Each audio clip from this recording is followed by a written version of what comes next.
আমি বসে আছি আলবাইক, দুবাই মল আলবাইকের পাশে। হারুন, ওই যে হারুন, গ্রিন আর নেভি ব্লু স্ট্রাইপ করা গেঞ্জি, ও আলবাইক রিসিপশন এরিয়ায় দাঁড়িয়ে আছে আলবাইক রিসিভ করার জন্য। আর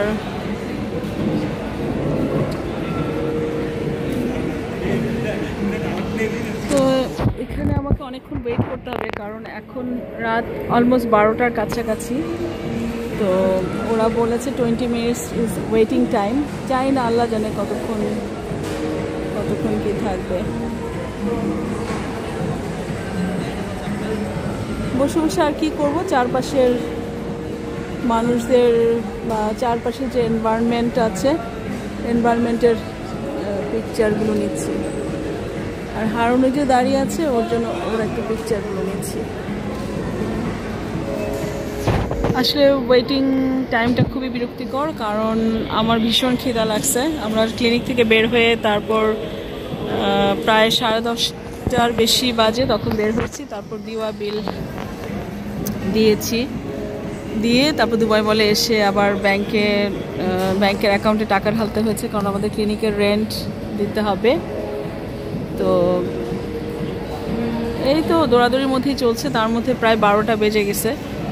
আর 12টা পর্যন্তই সম্ভবত ফুড কোর্ট খোলা, আমি আগে জানি না। তবে এখন 12টার প্রায় বেশি বাজে, কিন্তু ফুড কোর্টটা এখনও দেখছি যে লোকে রোকারণ্য।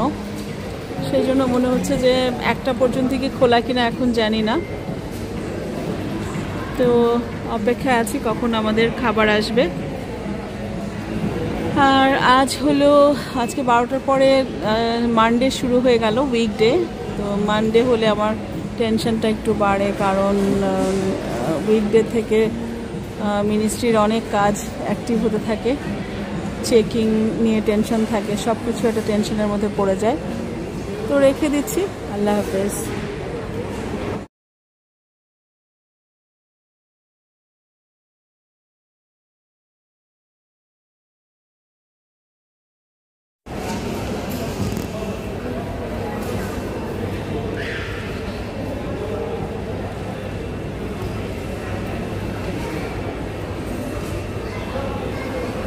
হারুন প্রায় 15 মিনিট হয়ে গেছে ওয়েটিং এরিয়াতে দাঁড়িয়ে আছে, এখনও আলবাইক কালেক্ট করতে পারে নাই।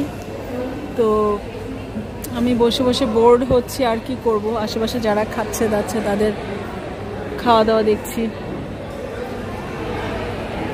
এখন বাজে রাত প্রায় 12:30। তারপরে লোকজনের আনাগোনা প্রচুর, কোনো আনাগোনার কোনো কমতি নেই। নিয়ে আসছো? আলহামদুলিল্লাহ আলহামদুলিল্লাহ। আসসালামু আলাইকুম বলো। কারণ ওমরার পরবর্তী চেহারা, ওর চুল কামিয়ে ফেলা হয়েছে, শেভ করা হয়েছে আলহামদুলিল্লাহ ওমরার পরে।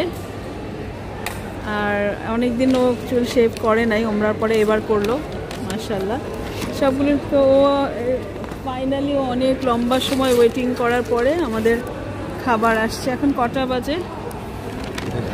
আজকে তো বাচ্চারা নাই, আমরা আজকে শুধু ব্রোস্ট এনেছি, আর কোনো ইয়ে দেয় নাই না, ব্রোস্ট। আর এগুলো হচ্ছে গার্লিক সস। এখন যে পাওয়া গেছে আলহামদুলিল্লাহ, ওরা মনে হয় আমাদেরকে স্পেশাল করে দিছে। প্রথমে বলছে না, পাশের লোকটা আমি দেখলাম, তো পাশের লোকটা বলে যে দাও, খোলো না দুটা, আমি এটা খাবো তুমি রানটা খাও, খোলো দুটা পাশাপাশি। একটা তো আমরা তো রান আর থানটাই খাবো, আমাকে একটু সস খুলে দাও। 12টা অলমোস্ট বেজে গেছে। তো হারুন লাইনে, সর্বশেষ লাইনে 2জন ছিল। হারুনকে বলতেছে যে না ব্রোস্ট নাই, এখন মনে হয় সাদা সাদা কিছু, মানে মাইল্ড যেগুলো হোয়াইট, ওটা কোনোটাই নাই। পরে পাশের একজন পাকিস্তানি, সে বলছে আচ্ছা তোমাকে ফ্রেশ ভেজে দিব, 20 মিনিট তোমাকে ওয়েট করতে হবে। আলহামদুলিল্লাহ পাওয়া যে গেছে, এই তো বেশি। অনেকদিন পরে লাস্ট এসে পেলাম। হ্যাঁ অনেকদিন পরে পেলে একদম ফ্রেশ পাওয়া যায়। ওই যে আমরা ইয়ে খাচ্ছি ফ্রাইস, একদম ফ্রেশ মাশাআল্লাহ আলহামদুলিল্লাহ। এটা এত ভালো লাগে খেতে। আমরা মক্কাতে 4 ঘন্টা ওয়েট করে ভাইয়াদেরকে খাওয়াবো, বড় ভাই আফরিন ভাবি ওনাদের খাওয়াবো, সেই ওয়েট করে আজিজিয়া থেকে আমরা কিনে আমি আর হারুন রাত 2টায় হোটেলের রুমে গেছি। ওনার ভাইয়া মজা পাইছে, কিন্তু পরের দিন যখন ট্রেনে আসি, বুলেট ট্রেনে মক্কা থেকে মদিনা, তখন ভাইয়া খুব মজা পাইছে ওই ঠান্ডাটাই খেয়ে। ঠান্ডা আর একটু মজা লাগছে না? তুমি একটু গার্লিক সস খেতে পারো তো, খাও, সুন্দর করে গুছিয়ে রাখো। এটাও সেম, আসলে আমি যে রান আর থান খাবো, পছন্দের ফুডগুলো আসলে পছন্দের মানুষদের নিয়ে খেতে পারলে খুব ভালো লাগতো, কিন্তু সবসময় সব আশা সমানভাবে পূর্ণ হয় না।